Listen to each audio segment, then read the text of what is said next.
Good afternoon, everyone. Thank you so much, all of you, for joining today to engage in this really important topic, providing culturally sensitive guidance on caregiving practices with newcomers. My name is Caroline Dilts. I am the program manager for our refugee-related research at the Research Program on Children in Adversity at Boston College School of Social Work. I have over 7 years of clinical experience working with children and families in both community and home settings with a specialization in trauma-informed care. So I'm excited to help present today, and with that, I'm also delighted to introduce the rest of our speakers today. So firstly, we have Farhad Sharifi. He is a recent Afghan evacuee, a social worker, and serves as a cultural expert in the Family Strengthening Intervention for Refugees project at the RPCA, or Research Program on Children in Adversity, at Boston College. Previously, he was working with internally displaced populations in Afghanistan with Jesuit Refugee Services. Maliha Raza Khan is a nonprofit consultant with over 20 years of experience. She has consulted for the Office of Refugee Resettlement, Bethany Christian Services, Samaritas, and the Muslim Foster Care Association in resettlement of refugees. Previously, she served as board chair of Kalamazoo County Child Abuse and Neglect Prevention Council. And currently, she serves as a board advisor for the Kalamazoo Housing Advocates and writes grants for other nonprofits. She holds a master's degree in applied clinical psychology from Delhi University in India. Audrey Montgomery is a research associate working at the Research Program on Children in Adversity, focused solely on our refugee portfolio, as well as a program coordinator at Boston Medical Center's Refugee Women's Health Clinic. She holds a master's in social work with a focus on global social work and community change from the University of Michigan. She has experience working directly alongside newly arrived communities within refugee resettlement and healthcare settings. And with that, I will describe our learning objectives for today. So hopefully by the end of the session, you will be able to identify the common challenges that newcomer parents face in the US and explain how they affect parenting skills, describe the impacts of culturally sensitive and strengths-based conversations about caregiving with newcomers, and apply trauma-informed strategies when educating newcomer caregivers on US child rearing laws, norms, and behavior management. So with that, I will pass along to Audrey to get us started on our first section for this training. Hi, everyone. Thank you so much, Caroline. As she said, my name is Audrey, and I have the pleasure of introducing the first section of this webinar, which is going to focus on the common challenges newcomer caregivers face in the United States. But first, I want to hear and learn from you all, as you are the experts. So we're going to kick things off with a Slido. We will be doing this a few times throughout the duration of our webinar today. So if this is your first time using Slido, or as a reminder, I invite you to take out your mobile device, or you can go to slido.com and enter the code listed on the screen, where you will then be prompted to answer the question, what challenges have you seen affect the parenting skills of the newcomer caregivers you work alongside? And I will provide a few moments for you all to answer, and we should see the results pop up on your screen as you do.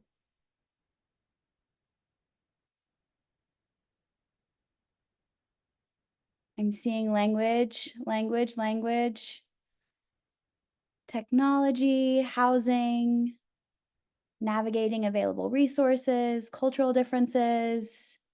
These are great. Transportation,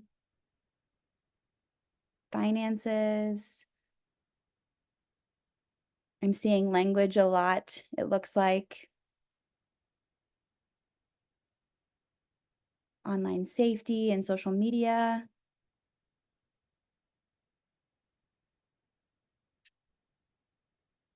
Understanding child welfare laws. It's actually something we'll be getting into here momentarily too.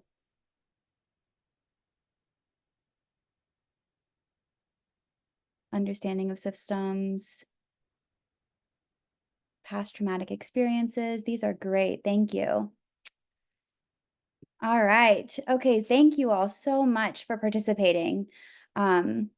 We are going to start. We're going to jump in.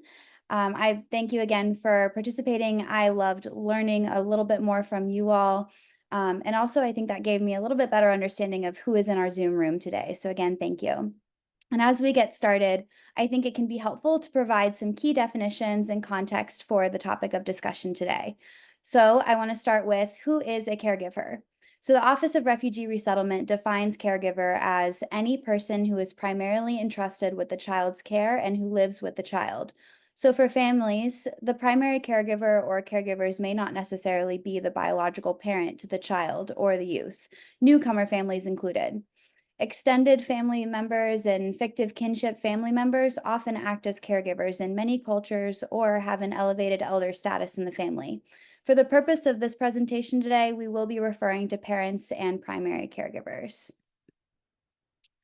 So again, to provide a little bit more context, let's review some key child welfare statistics, as well as touch on what the stats don't say.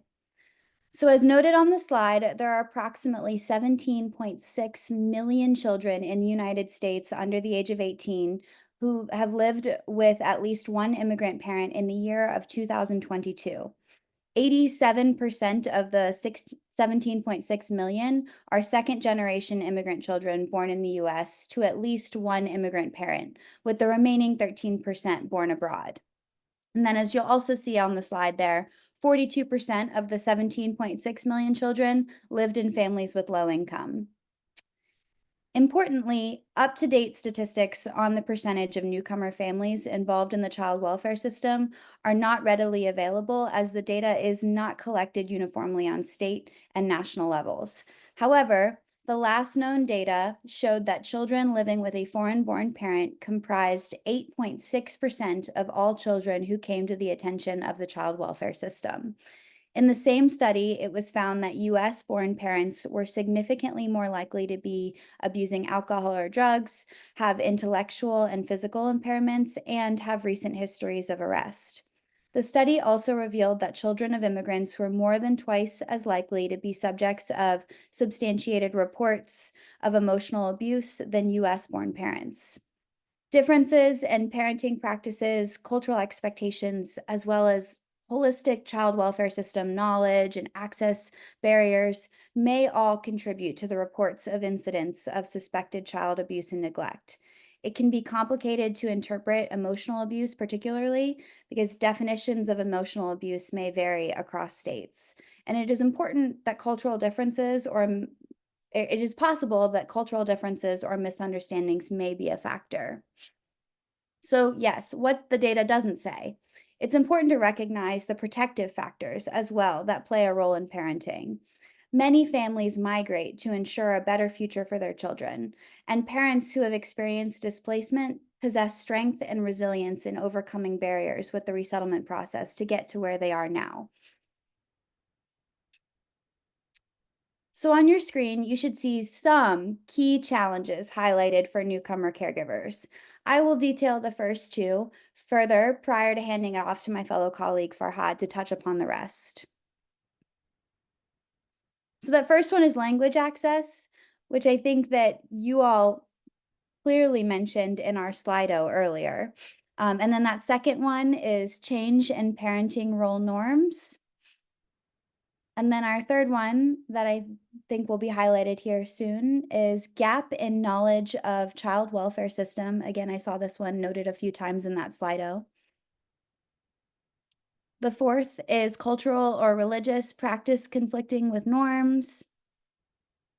The next one, lack of culturally appropriate formal supports. The next is lack of informal supports.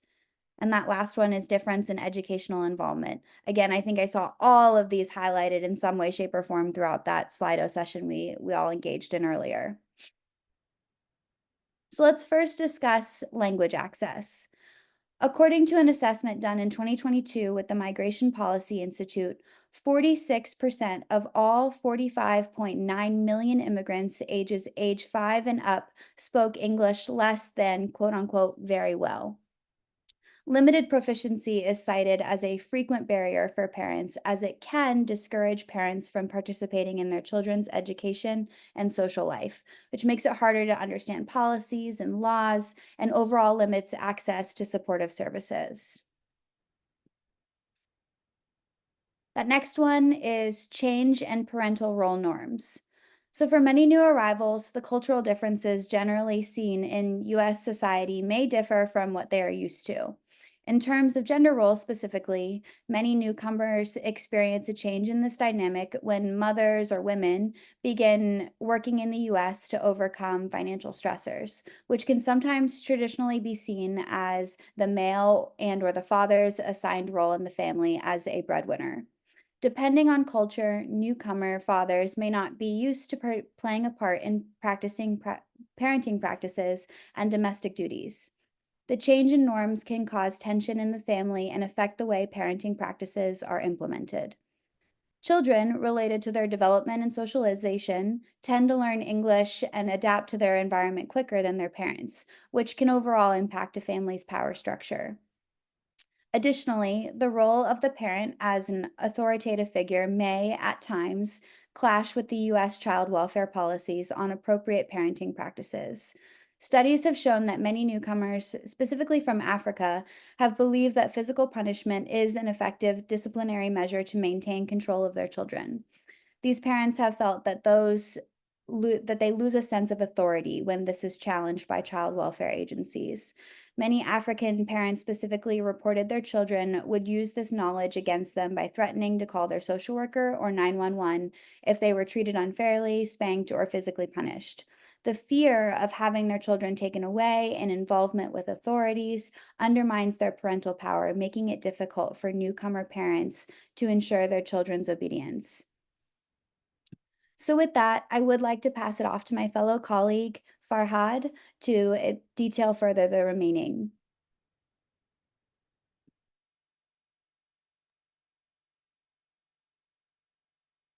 Thank you, Audrey, and thank you for that insightful presentation.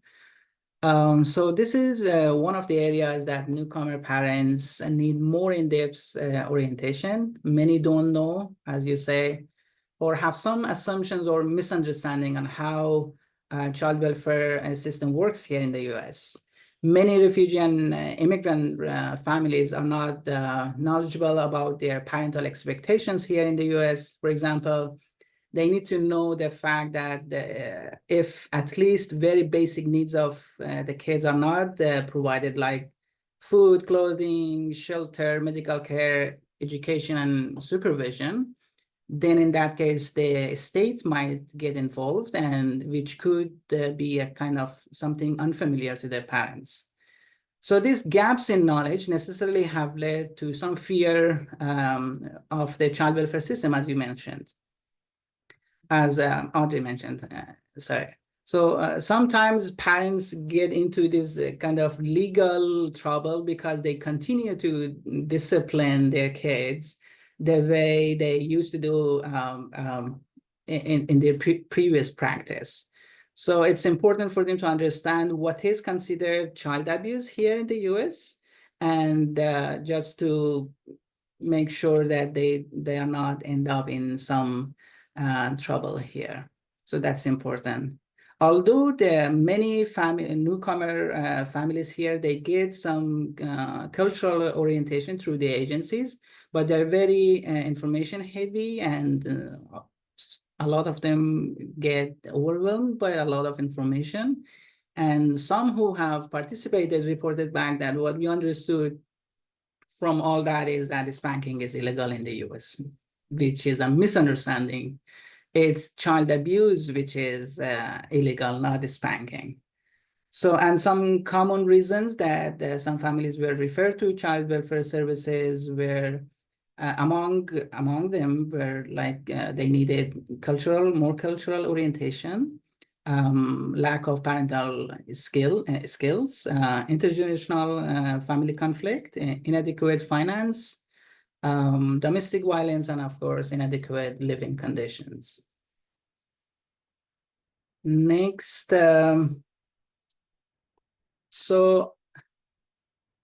some forms of punishment, like hitting, which the formal word for that is corporal punishment, is not accepted here in the US.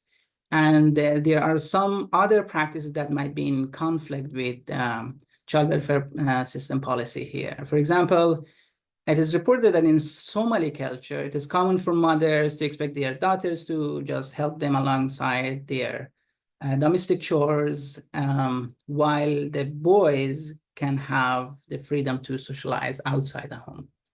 And children in Mexican immigrant households provide a lot of assistance to the family in caring for their siblings, providing financial assistance. So this could be seen as a emotional, this could be considered emotionally harmful from a lens of, or parentification from a lens of child welfare system or policy. So another worry that parents have is that their children being raised here in the US might have a negative impact on their religious and cultural values. For example, within Muslim families, the value of respecting others and love for others and the importance of praying and fasting is important, and they expect their kids to just keep practicing them. However, a Muslim student may feel out of place if he's the only student who gets out of the classroom and to go to do his religious practices. So that could be isolating for him at the school. Similarly, within a Christian family, they might like to parent their kids according to Bible. So if kids adapt to new clothing here, just as they see their peers, how they clothe, and which they might consider less conservative, parents may feel uncomfortable. So these kind of situations may lead to intergenerational conflict. So next, there's a really significant need in the US for the resettlement and health providers to just provide their services in a culturally relevant way. So the information provided for new arrivals or newcomers on parenting practices is not always seen as culturally appropriate, which makes it difficult for parents. For example, parents may be instructed to not use physical punishment, but may not be also instructed some alternatives like positive disciplinary strategies that are culturally appropriate. One example of such formal parenting strategies is the concept of times out, which newcomer may not just relate to. And this is very Western idea. It is reported also that there is an inadequate training provided to the staff in areas such as cultural humility. And staff need more resources to understand the cultural and faith practices of immigrant and refugee parents. So this issue could lead to cross-cultural misunderstanding. For example, the confusion between trauma behaviors and cultural rearing. My colleague Maliha, I guess she will be talking more about this. So next, in many cultures, extended family plays a significant role in child rearing, specifically parents. The lack of, so this kind of lack of informal support is also a challenge for the parents or newcomers here. For example, for Latino families, the concept of familismo, or the value of closeness and interconnectedness among family members is prevalent. Raising children is seen as a communal task with extended family members' involvement.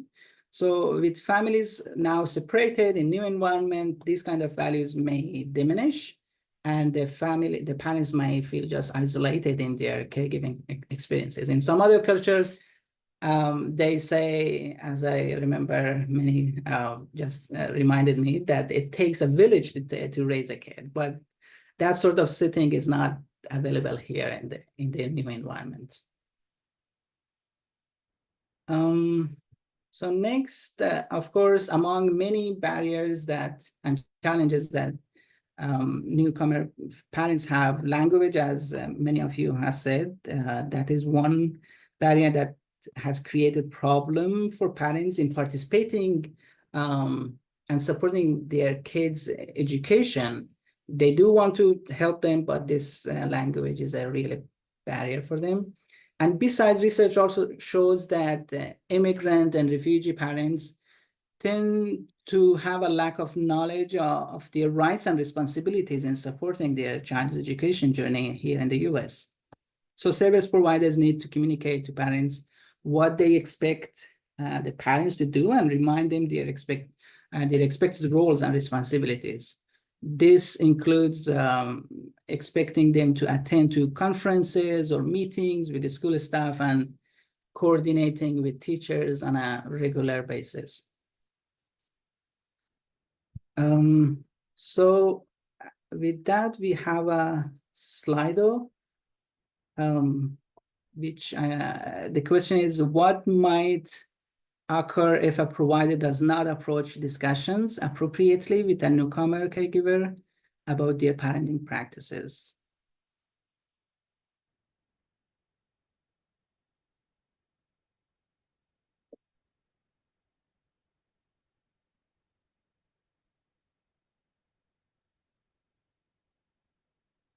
Yes, as we see, distrust of system, hostility,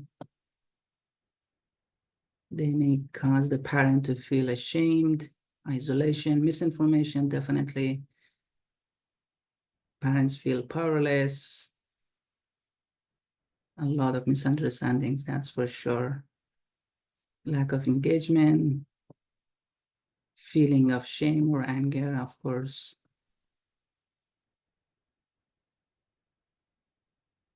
Misinformation, they'll be lost, definitely. Pass on the fear to the children. These are great feedbacks. Thank you so much. We are learning from each other a lot.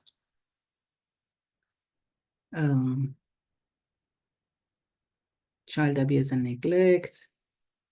The parent may face consequences, of course. Okay, thank you so much, everyone. With that, I'm passing on to my colleagues, Maliha and Caroline, to discuss the next slides. Thank you so much.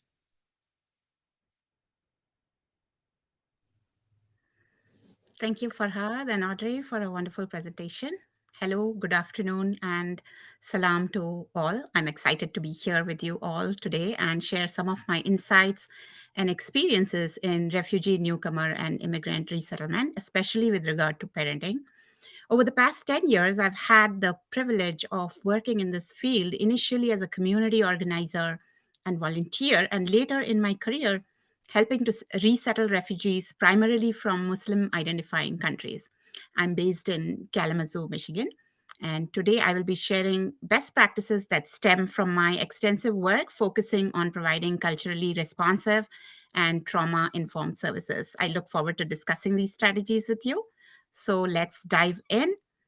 Today, we will speak on 4 key strategies in providing culturally responsive services to newcomer parents and caregivers.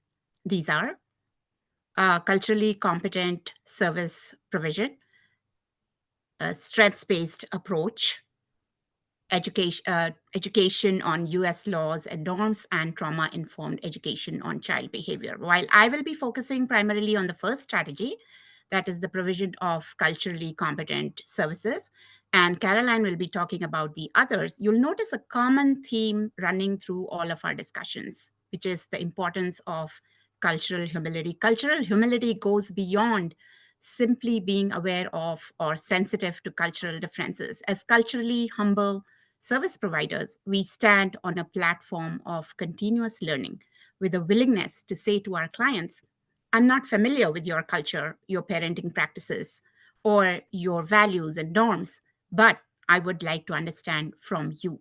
It's about recognizing that we can never know everything about our clients' cultures, no matter how much we research. And that's okay, because cultural humility is a journey and not a destination. So when you stand on the platform of cultural humility, you recognize that you don't know everything about your own culture, let alone someone else's. For example, my cultural identity has many different facets. I identify as a Muslim, a South Asian, having grown up in India, specifically in the state of Tamil Nadu, where my parents come from.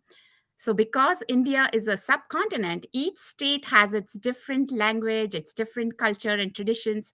So, if my client identifies as Indian, this certainly does not mean that I know everything about them, even if they share some similarities with my identity. And as service providers, so it's about understanding that not all people from the same culture are alike and that no culture is superior to the other. So, cultural humility involves a willingness to examine our own cultural biases and assumptions and to engage in self critique. In the next slide, I will talk a little bit about macro level interventions. So while our focus is on micro level interventions and strategies for providers addressing parenting practices with newcomers, it's essential to also recognize the significant role that organizations can play in this process. The first point is invest in qualified staff who come from the cultural backgrounds of the population being served. We can't overemphasize on this point enough.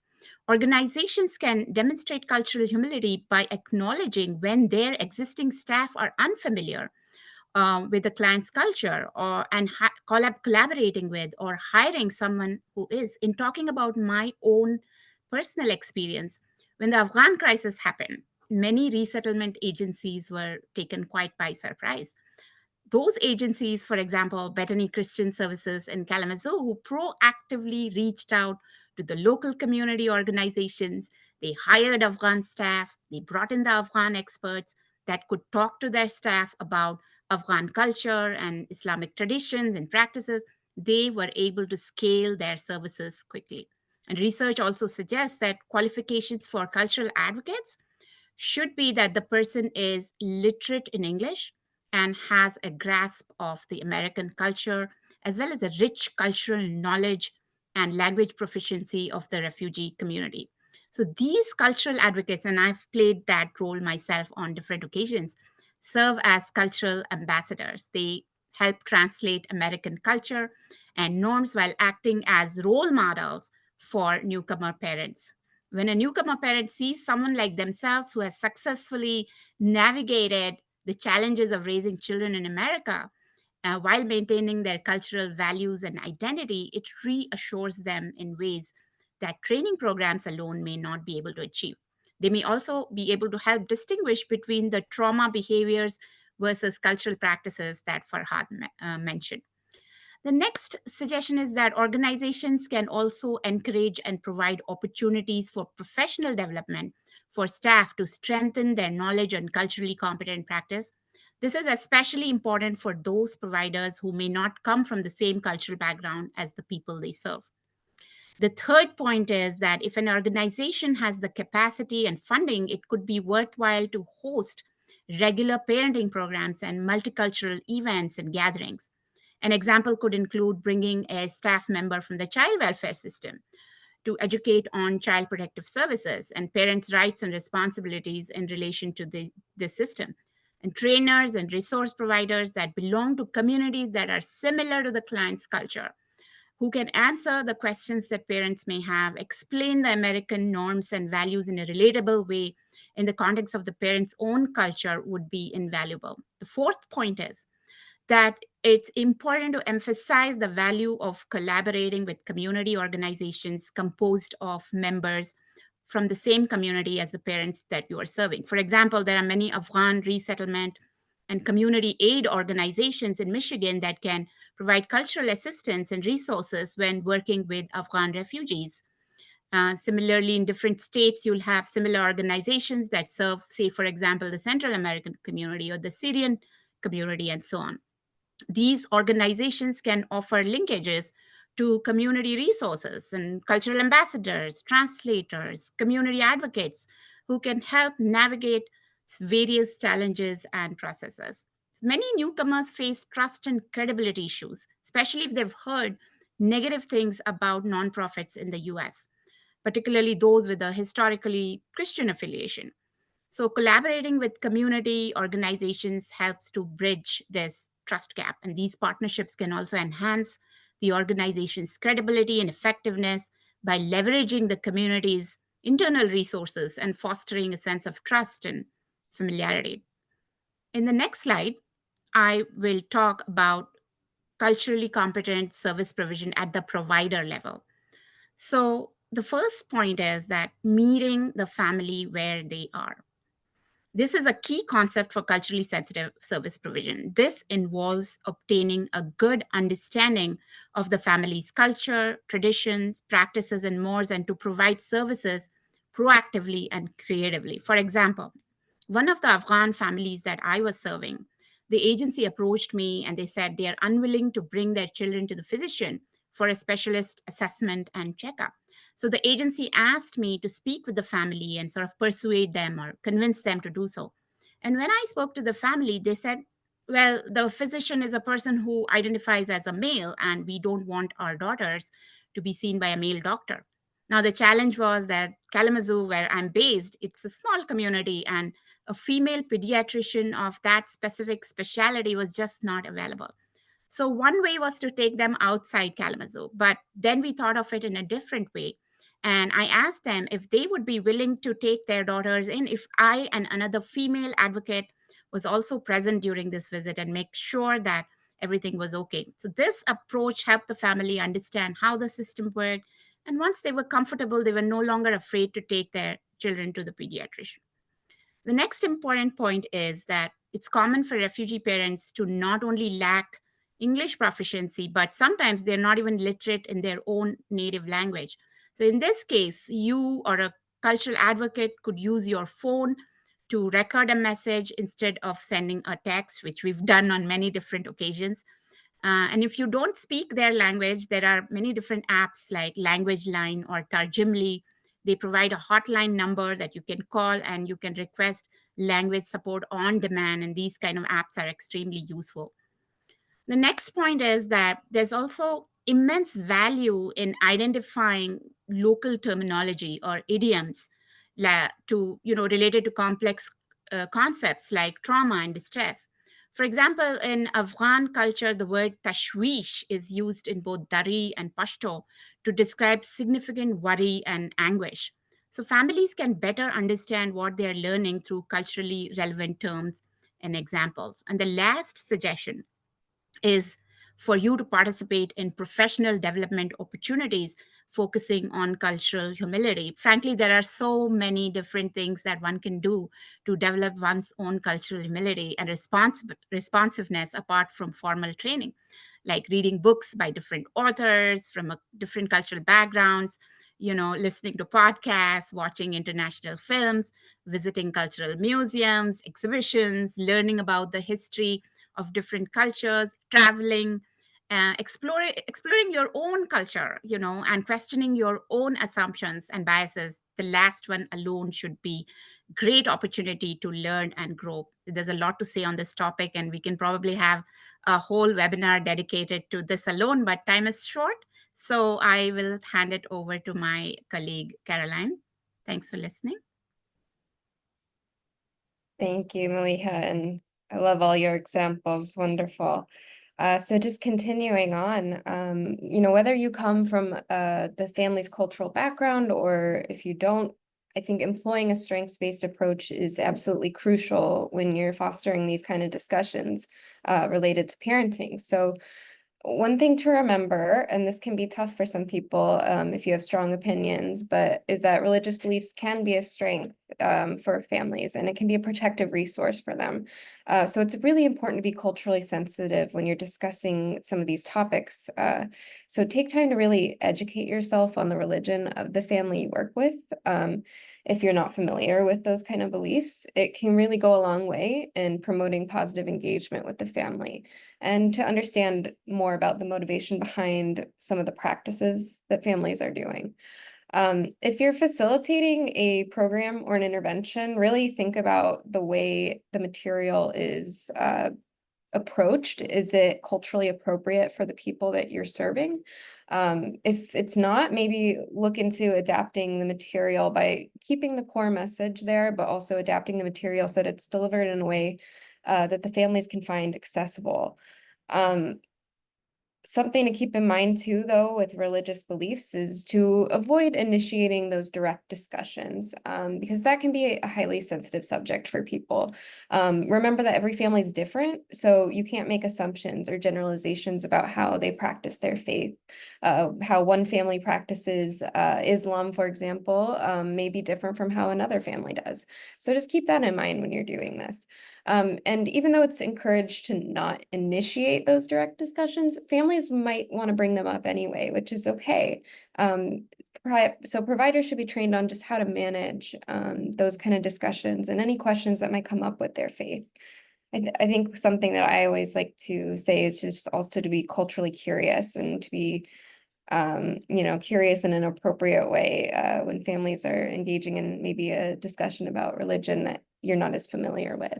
So when it comes to cultural norms and religious practice, the provider's role is not to change anyone's beliefs or opinions, even if they strongly contradict what you believe in. It's not your place. You want to present opportunities for parents to learn evidence-based positive parenting strategies and to really help them understand the laws and norms surrounding caregiving in the United States. Something to keep in mind is that there really is a lot of inherent power dynamics that exist between refugees and between the resettlement agencies or organizations that are working with them. They are assisting them with some complicated legal processes and resettlement processes. So families might feel like intimidated with some of those power dynamics and might even give up their culture or acquiesce to things that they normally wouldn't simply do because they feel threatened by speaking up or asserting their own beliefs and practices and how it will negatively impact their immigration process. And it's also important to remember that it might take a few times for some of this information to really sink in for families and to really be processed. It's a lot. Families are taking in a lot of information, and it's can be very overwhelming. So from a provider standpoint, it might be frustrating for you at times to be repeating information or tiring, but this is part of the process of resettlement and trauma-informed practice. So in using a strengths-based approach, providers can identify the value and skills that each person brings and can utilize those observations and those things that they hear from parents to empower them. So, so I think that it's important to really pay attention to what families are saying to you, and you can always bring those comments back later on. So like an example of an empowering statement for a parent. Maybe the parent you were working with was talking about their goals for the future, and they really want their kids to have to go to college and to have a good education. So, going back to that, if you're trying to engage maybe the family with education system, an example of an empowering statement that you could use is, I can really see how much you value education when you told me, about how much you want your child to go to college and how, you want them to have a good education here. Your enthusiasm is going to go a long way to help you when you collaborate with their teachers. So going into that a little more specifically on education. So we'll move on to the next one. Thank you. So as I mentioned previously, most resettlement organizations provide short-term cultural orientations for new arrivals, but a lot of parents could benefit from more information on some of the policies that surround parenting in the United States. I have a couple of resources that I'm going to share in the chat, and they will also be shared at the end of the slides so that you guys can all, see them and use them. So I'll just talk through a few of them just now, though, but we have a resource from the Child Welfare Information Gateway, and it will kind of tell you more about the statutes in each state surrounding child welfare, so that if you're educating a family on this, that you can provide, accurate information. There's also many, I'm sure a lot of you have probably used USA Hello. There's a lot of informative articles from USA Hello on US culture for newcomers. And so while these resources are important, some newcomer caregivers might not be literate in English or even in their native language if it's translated. So if it's important that you still are reading through these materials when you're educating, and instead of just handing them to families, so that you can really process and talk through some of the concepts that are brought up. So there's a lot of misconceptions right now of the child welfare system that can bring about fear in newcomer parents. So it's really important to clearly explain to them, the role of CPS and child protective agencies to families. Every state has different policies. So really make sure, and, as I said before in this resource that I'm going to send in the chat in a moment, that you can look through and see exactly what your state requires so that you can educate people appropriately. There's also another great resource that I'll be adding to this as well, that is from the Bridging Refugee Youth and Children's Services. It's provides some helpful information about common child welfare terminology and how it works, and some common indicators of abuse. Additionally, Switchboard has a webinar or a program on foundations of mandatory reporting for refugee service providers that could be helpful as well. So I'll make sure to just put some of these in the chat. Oh, did it not go all the way? Let me try that again. Sorry, everyone. Some of this will also be included in the end as well, like I mentioned before. So again, all states have laws surrounding public schools, as many of you are probably aware. So all states, have laws where children must attend public school or a state approved program. So caregivers really should be aware of this. A lot of newcomer caregivers might not take this as seriously and not understand that it is, it's a law. So it's really important to discuss attendance issues with your families as well, and how this can, impact them. Caregivers also should learn their rights in the education system, and that includes the right for them to ask for changes to their school, their child's classes and activities, as well as to help with any safety issues, like if the child is experiencing bullying. And also, explaining that their cultural or dietary practices, explaining that to the administration and how to accommodate them it can be a challenge for families. So it's important to discuss that with them as well, and how to approach those situations, because most schools should be able to work with you on that. Like, for example, Muslims, do not consume pork or pork products, but some schools might only serve food like that, like, one day a week or something. And so they might not serve any halal-based food. So parents really need to effectively communicate with the school to ensure that those dietary restrictions and also faith-based practices are being respected. So, excuse me. So I think another thing to keep in mind for organizations is to explore the capacity for some stronger partnerships between the organizations and school.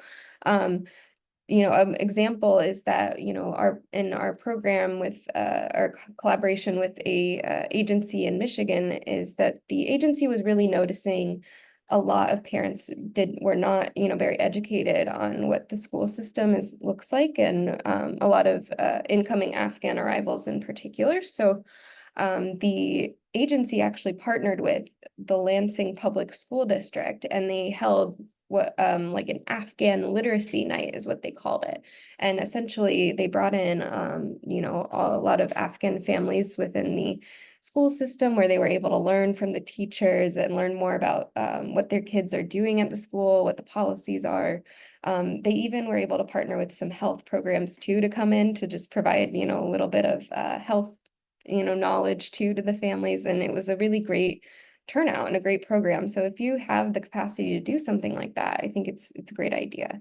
Another thing to discuss with families is also just the norms around what's considered neglect. So for example, you know, leaving a child home alone without supervision could be against what your state statutes are, which again is in one of those resources that I sent there if you needed to look in specific spots. So, you know, caregivers should understand those policies before they do engage in anything like leaving a child unsupervised. And it also would be worthwhile to educate parents about the threat of abuse in various settings, because many refugees might come from community cultures where children are reared by the entire family.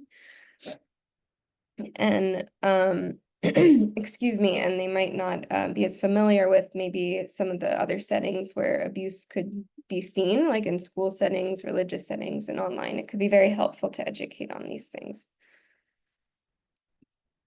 Excuse me. So one other thing, of course, is trauma-informed education on child behavior. So newcomer families are facing numerous challenges in resettlement. Their experience is going to affect children and youth differently than adults. It's important to incorporate trauma-informed education with caregivers when you're discussing behavior management. Often children who come to the US who are refugees or immigrants, they might lack a sense of control due to, you know, not having a say in the decision to leave. And this loss of control, among the other stressors of separating from loved ones and losing the place they call home, can lead to mental health symptoms. I'm sure many of you are familiar with some of these common symptoms, but to train caregivers on, you know, what this might look like, these are some symptoms that are seen really at any age. So stomach aches or headaches, crying, fear or anxiety, sadness or hopelessness, nightmares, trouble sleeping, sleeping too much. It would be, you know, difficulty managing emotions and behaviors, excuse me. So it's really helpful if organizations can provide training to staff on distinguishing between what constitutes culture as opposed to trauma behavior.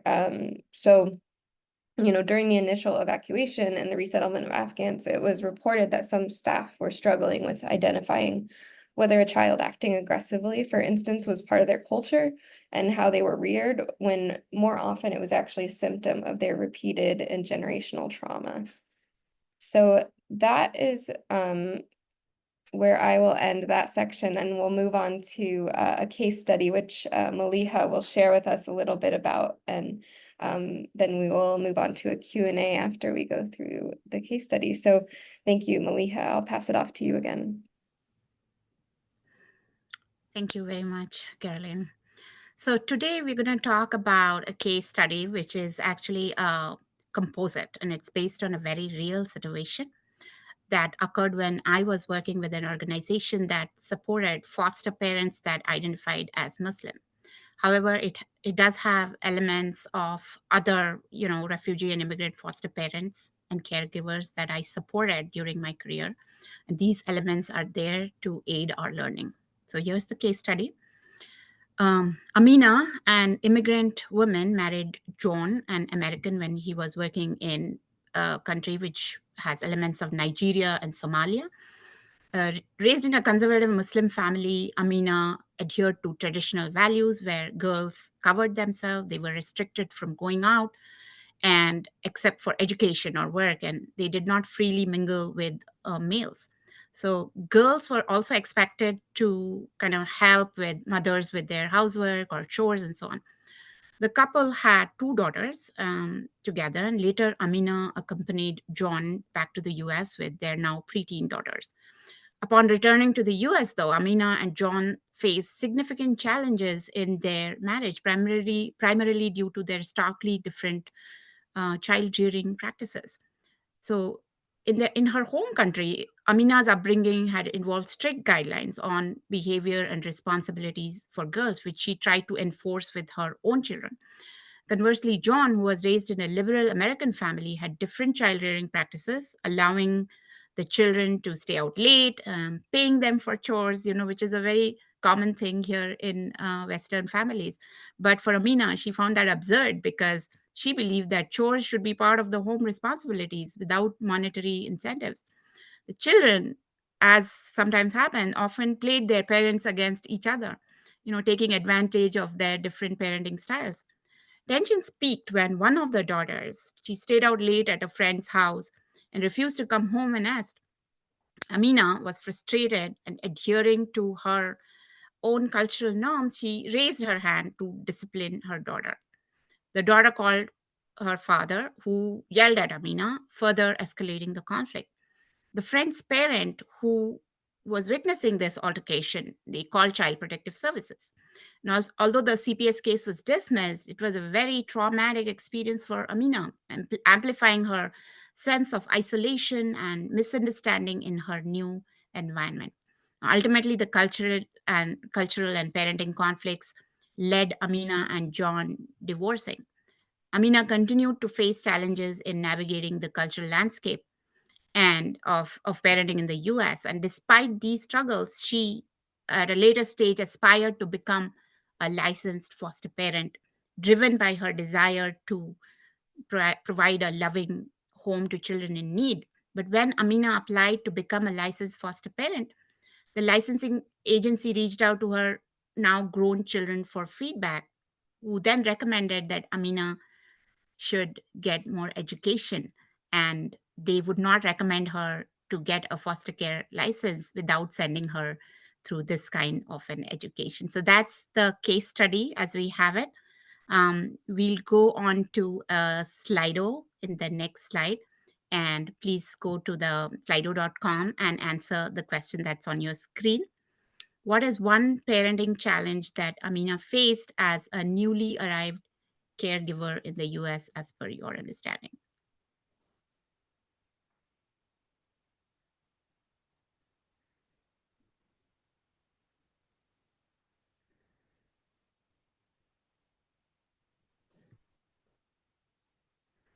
Great. So, gender role differences, yes. Lack of understanding in cultural practices, lots of cultural differences between the two of them. Understanding the US norms, conflict in child discipline methods, cultural shock, very true. So we see a lot of cultural differences. Emotional issues, childcare system understanding, and reconcile her upbringing with the child welfare laws, and so on. So yes, I think we have a excellent feedback, great understanding of the case study, and let's go on to the next slide. So let's continue the case study as to what thereafter happened. So the agency took the feedback from her grown children seriously, and they decided to support Amina through a very tailored education program. And the agency recruited a cultural ambassador to provide Amina with the necessary education. This ambassador was proficient in both her native culture and US norms, offering a bridge between those two worlds. The education program for Amina, included the following elements. First, parental skills training. The ambassador educated Amina in effective parenting skills that were culturally sensitive and aligned with US norms. This included positive disciplinary strategies and the importance of communication and understanding in the parent-child relationship. The cultural ambassador used a strengths-based approach, and the training emphasized recognizing and utilizing the strengths that Amina brought from her cultural background, her resilience, a strong sense of responsibility, her commitment to family values. These were highlighted as assets in her role as a foster parent. Amina also received ongoing mentoring from the cultural ambassador, who provided support and guidance as she navigated her new role. The mentorship included practical advice, emotional support, and strategies for dealing with cultural conflicts in parenting. Understanding that Amina had experienced trauma and especially from the CPS incident, the program included education on trauma-informed care, and this helped Amina address her past experiences and provided her with the tools to support children who might have faced similar traumas. So through this very comprehensive and very culturally sensitive training, Amina gained a deep understanding of the expectations and norms surrounding the parenting in the US. She learned to integrate her cultural values with the requirements of the foster care system and created kind of a harmonious approach to caregiving. Now, with these new knowledge and skills, Amina successfully obtained her foster care license, and she went on to provide a loving and supporting home to refugee youth, many of whom faced similar cultural and similar cultural challenges. So Amina's journey highlights the importance of culturally sensitive education and support in helping immigrant and refugee parents navigate new parenting landscapes. So Amina's case underscores the critical need for cultural competence in social services, something that we have been talking about throughout this webinar.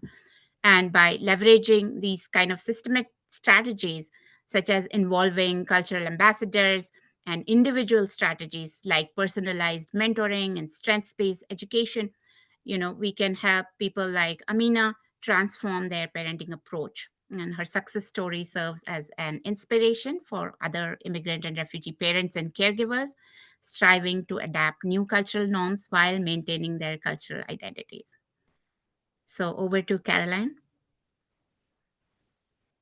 Okay. Excuse me. Thank you, Maliha. Thank you for sharing your example from your own work. So before we jump into the Q&A, we just want you guys to do one last Slido about what's one strategy that you learned today that you can use when you're providing this parenting education to newcomers.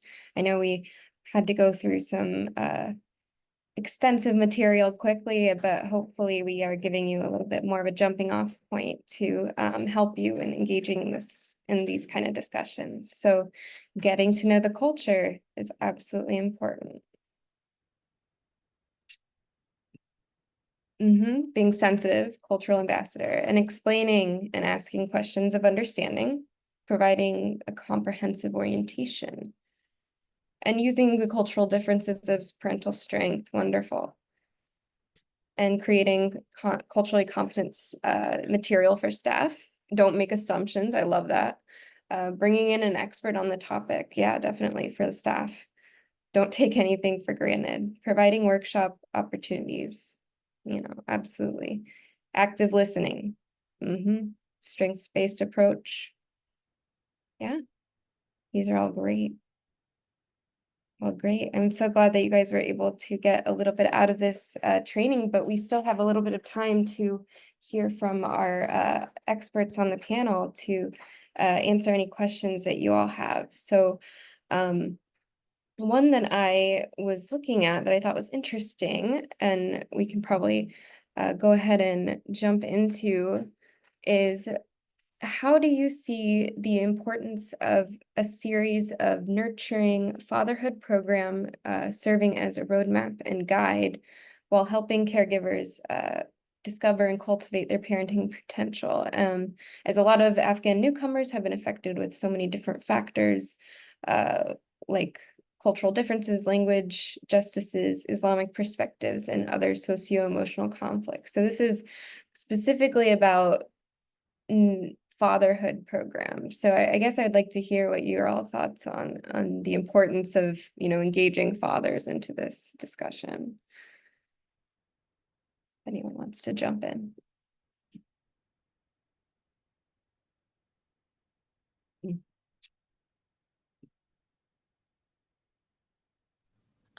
Yeah, Caroline, I could kind of try to tackle that question. So it's a complex question. It has many elements.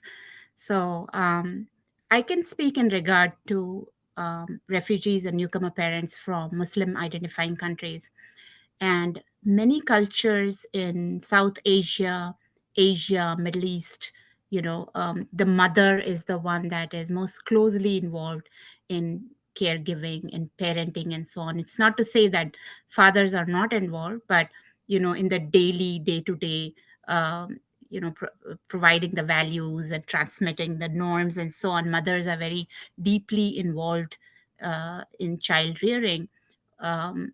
So that itself then becomes a cultural challenge, because when you're bringing in the father to help in child rearing, it can be seen as a little bit of challenge in terms of culture. For example, I can talk about my own specific culture, where fathers are more providers, and they go outside, they work, whereas mothers are supposed to be the ones to take care of the kids and discipline them and so on. And fathers are only brought in when the child is being extremely naughty, and then the mother says, wait till your dad comes home, I'm gonna complain to him, right? So the father is more of the authority figure. So it becomes that's something that we need to approach with great sensitivity when we are involving fathers in understanding US, parenting norms and so on. That itself can become a sensitive issue. So we want to play it by the ear, and we want to be really sensitive to that specific culture and what role fathers play in the child rearing before we approach that. Yeah, I definitely echo what you're saying. I think it's important in terms of just caregiving in general to have both parents, if there are two parents involved, to really be teaming up together, because we don't want one parent who says one thing and then the other parent says another thing, and then the kids get confused. There could be behavioral issues that come from that. So I think it's very important to try to engage all caregivers. This can be very difficult, though, with a lot of newcomer families. We've, just found in our own work that a lot of the fathers who are working here, might work odd hours, or they're working really like a lot. So the scheduling can be really hard to, if you wanted to connect with both parents on an issue or something. So I really encourage, everyone to just be flexible with your scheduling in terms of just logistically thinking about this problem. But I think my main point here is that I think that bringing in fathers is a very important program. I like the idea that was brought up in the Q&A here. So does anyone have any other thoughts on that question?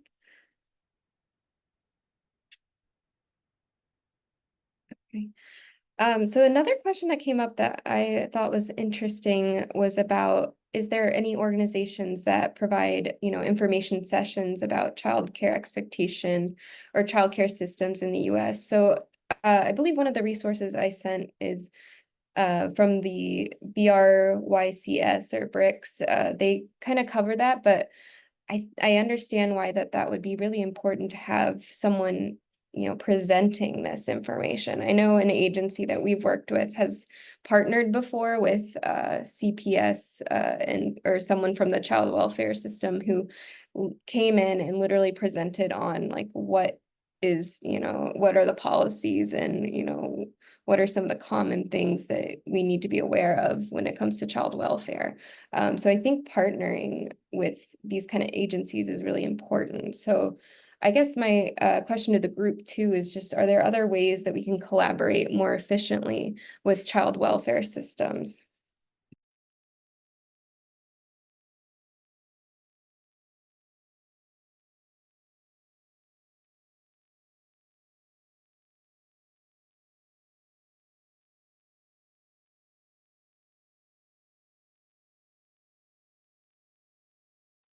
No other thoughts on that?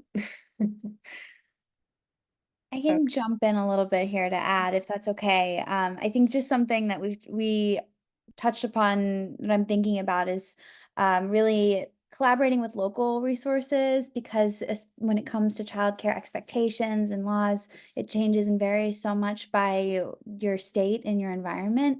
So I like the idea of, connecting with your local CPS offices or local social workers or local community-based organizations who are at the forefront of working alongside our childcare system.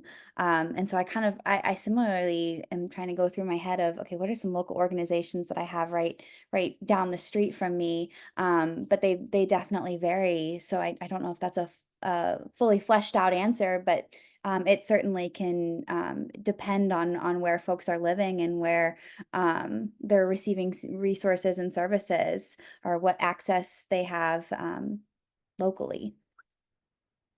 So please feel free to add to that, my fellow colleagues. Yeah.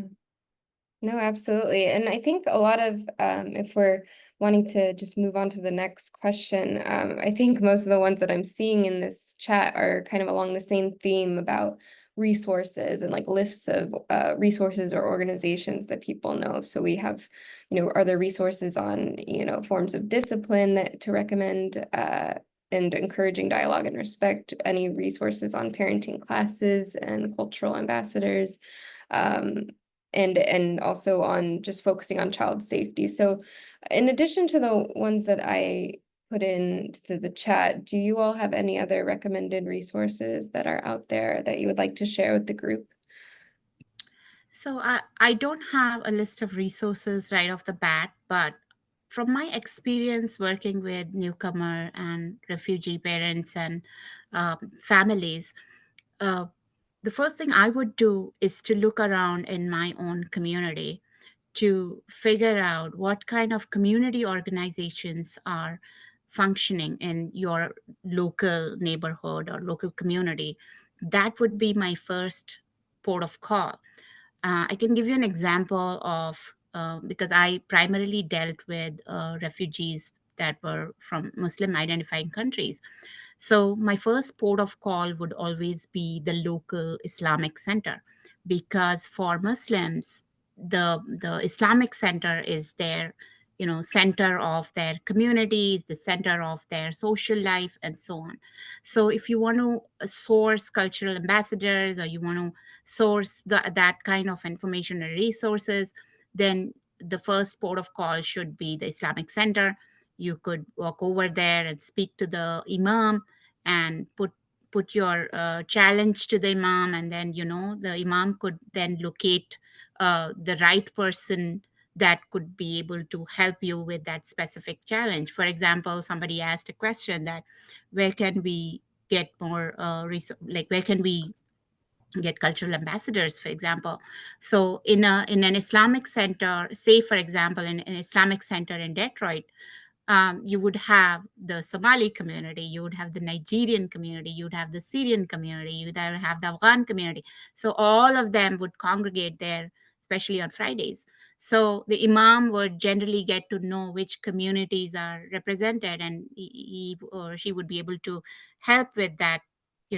The imam or the committee head or the president, they would be able to help locate the right person. So I'm sure with other communities as well, there would be those centers, where either it would be the religious center or it would be a community center, where the community congregates to. And so that should be your first port of call if you're trying to source cultural ambassadors, those kind of help with, say, translators or even experts who identify with that specific culture, but then they could come over to your agency and provide that kind of training, or just kind of advise or help, answer questions, talk to the clients that you are serving. These kind of informal resources have been extremely useful in my experience. Those kind of informal resources have been really, really useful. We've been able to source mentors. We've been able to source experts on different areas, legal experts who also identify with the culture that we are serving. So there's immense potential in approaching community organizations. I can just add to that. Thank you, Maliha. That was great. I'm also thinking in addition to the community-based organizations, some more informal resources might be. I think even someone might have mentioned this in the chat, libraries, schools. I know a great way that we've in past tried to connect with communities is through WhatsApp groups, Facebook groups, things like that, connecting with the community leaders. Again, access to resources and organizational support, agency support can vary so much. So some of those informal more resources we can tap into are great support systems as well. Yeah, thank you. And I also just want to echo something that someone did say in the chat as well about child welfare specifically. I think this is a great point that it can be helpful to also ask child welfare agencies where their cultural gaps are. How can we benefit from each other, like having a reciprocal kind of relationship and working with child welfare? How can we help each other learn from each other? This could really help maintain that relationship and lead to a more successful engagement, as our attendee wrote here. So thank you. Well, I think that that's probably all the time we have right now for questions, unfortunately. But thank you everyone for coming. We would love to present on this kind of information, and we hope that you were able to learn something. So again, just to go back to our learning objectives, we hope you were able to identify some of those common challenges that you see for newcomer parents and how it affects parenting skills. Describe the impacts of culturally sensitive and strengths-based conversations, as well as apply trauma-informed strategies when educating newcomer caregivers on some of these laws, norms, and on behavior management. And I do want to point out too that we, again, have some recommended resources so you can go beyond this webinar to learn more about, this topic and how we can help our families. So thank you again for all who engaged. I think that we just hope that you can continue to engage and stay connected with Switchboard. We have a survey at the end that we would love for if you have a couple seconds to just answer. It would be very helpful for us to learn how we can do better in our webinars and what's working well and whatnot. So thank you so much.